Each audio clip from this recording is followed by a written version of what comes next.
June is Pride Month. It is a month dedicated to celebrating the LGBTQI plus communities all over the world. But in South Africa, the lives of the LGBTQI plus community is under siege, and activists fear this situation will worsen should the law not change.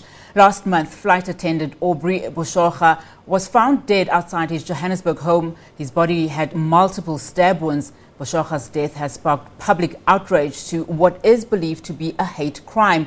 Now let's discuss this further with Director from Access Chapter 2, Steve Letseke. Steve, thank you so much for your time this afternoon. Now, South Africa has some of the most progressive laws in the world. In fact, it was the first country in the world to protect against discrimination based on sexual orientation. But many would argue that the policies in this country do not translate to lived experiences, with Aubrey's death just being one of those examples.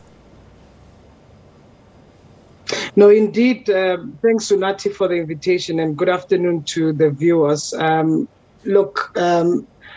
The rights enshrined in the Constitution seem to be a challenge for many LGBTI people to enjoy, to celebrate, but also to be respected. And I think we are struck by many challenges, not only just of physical, sexual, and even brutal matter of LGBTI people. We are struck by levels of high inequalities. We are struck by discrimination and stigma that exists, whether one is accessing services or whether one is at the workplace or in school, which actually does create a bit of a challenge for LGBTI people, where they can self-determine, where they can have bodily autonomy, but also where they can exist as citizens of this country freely and equally so. Now, I mean, listening to what you're saying, do you think with more accountability, maybe perhaps we'll see more political will in some of these policies actually being implemented? Look, first is that, our Constitution becomes heaven on paper for many LGBTI people, but the lived reality differ. Now, when we speak about accountability, it comes on the point one of the basis of, implementation and developing programs and creating tools that provide guidance for service providers where we don't see discrimination, but also where you find discrimination, homophobia, and transphobia in the service point.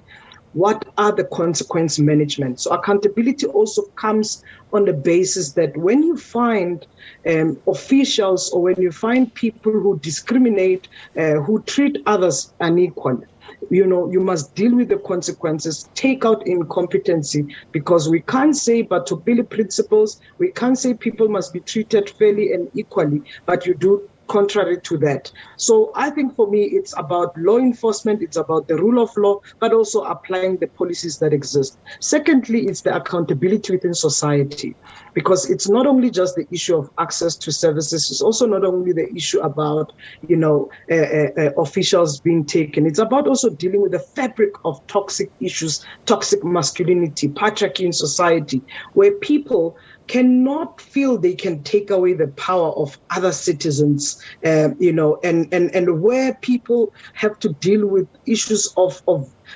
discrimination, of hate crimes. You were referring to the matter of Aubrey. Aubrey is amongst, many LGBTI people in the last 10 weeks who have been brutally murdered.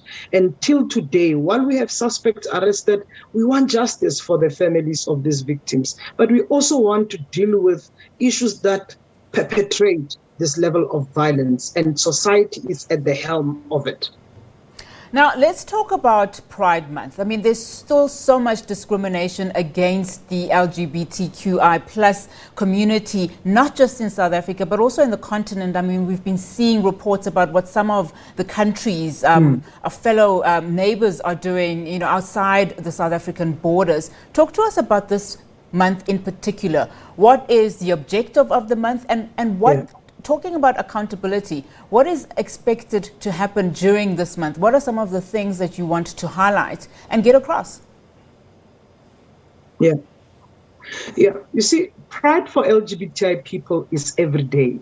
Pride Month, this June month, It's the one that is observed globally, particularly in the global north countries like the US, like Europe, and of course, in global countries in the south have also adopted to this period. Often in South Africa, I mean, we've got different pride events happening throughout the year in different provinces. I mean, in South Africa, in the biggest pride events that take place in Johannesburg and so forth often happen around September and so forth. But because it's Pride Month globally that is observed, this is also about not just about rainbow colors. It's also not just about a pride parade or fashion or any other thing. This is about lives of people. This is about resistance. This is about resilience. But this is also about supporting LGBTI people in a meaningful manner. Right now, you can't be talking about Pride Month without thinking about your role as an ally. The role of media in the case of supporting LGBTI people, not only just around celebration, but also marking some of the hardship that LGBTI people are going through. The work that is covered, that is being done by many amazing LGBTI organizations across the country. I mean, if you take, there's nothing to celebrate at the moment because we are losing LGBTI people. We are counting bodies. We live in fear. But it's not only just in South Africa. If you take the situation in Kenya, the situation of Kakuma, the refugee camp, the situation in Uganda, that they've reintroduced anti-homosexual law, the situation here in our neighboring country, Botswana, where they have decriminalized 2 years ago based on the court judgment, but opposition parties are organizing to push back and to actually still motivate for hate. And this is why we have these hardships in communities that people are experiencing. Perhaps this is a bit of a broad question and a little bit unfair for you to answer within one program. But what would it take, in your view, for us to reach a level of a free, fair and just society, one that ultimately allows everyone to embrace and possibly be proud of their own identity and live freely? Well, look, I think there has been movement and progress one way or the other. Even here in South Africa, I mean, government has taken steps in the past and they can do better. We want government to do better. But also we've seen even at provincial levels, like in Gauteng with Premier Makhura establishing a desk. We want the desk to be functional. We just don't want, talk shows. We want it to be practical where there are programs of empowerment, programs of development, but also investment to LGBTI organizations. One of the biggest issues that has been also problematic even during this period of prides. It's corporate.